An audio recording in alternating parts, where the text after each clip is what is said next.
আসসালামু আলাইকুম। প্রিয় বন্ধুরা, আমরা যখন কেকাডং থেকে ফিরে আসার সময় নেওয়া এই ভিডিওটা, আমরা ওঠার সময় আমাদের বন্ধুরা অ্যাক্সিডেন্ট করেছিল। সেই জায়গাটায় আবার ফিরে যাচ্ছি আমরা যাওয়ার পথে। এখানে অনেকগুলো বাইক অ্যাক্সিডেন্ট হয়েছে। প্রত্যেক দিন এখানে কমসে কম 20-30টা বাইক অ্যাক্সিডেন্ট হয়, সবাই জানেন। কেকাডংয়ের ভিডিও যারা দেখছেন সবাই জানেন, আর যারা গিয়েছেন তাদের তো বিশাল অভিজ্ঞতা। আমি বলবো যে ভাইরা, কেকাডং কেউ যায়েন না, কারণ এখানে গেলে আপনার বিপদটাই বেশি। আপনি মনে করবেন যে আপনার বিপদ বেশি, কেননা যেখানে 10 জনের মধ্যে 7 জনই মোটরসাইকেল নিয়ে পড়ে যাচ্ছে। আর যদি আপনার গাইড ভালো হয় তাহলে আপনার গাড়িটা উঠাই দিলে সবচেয়ে ভালো হয়। বিশেষ করে এই জায়গাগুলোতে অনেকটা রিস্কি, তাই দয়া করে কেউ অতি সাহস দেখাবেন না ভাই। অতি সাহস দেখালে এখানে বিপদ।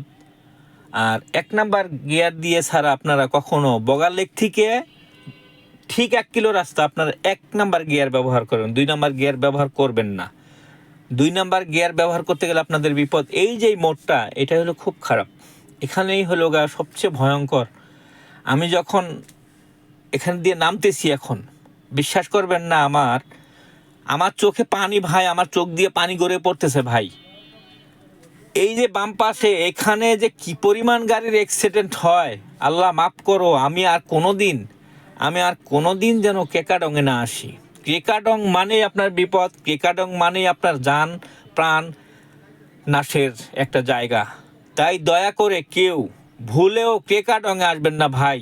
আর আসলে, যদিও আসেন, দয়া করে আপনারা গাড়িটা আপনার গাইডকে বলবেন উঠাই দিতে। 1 কিলো রাস্তায় একটু কষ্ট করে উঠবেন, কেননা আপনার বিপদের চেয়ে, আপনার হাড় হাড্ডি ভাঙাচ্ছে, আপনি মরার চেয়ে যদি আপনার গাড়িটাকে উঠায় দেয় সেটাই সবচেয়ে বেটার। তাই দয়া করে এই বগালেকে নামার সময় এবং উঠার সময়, বগালেক থেকে উঠার সময় কেকাডাঙ্গা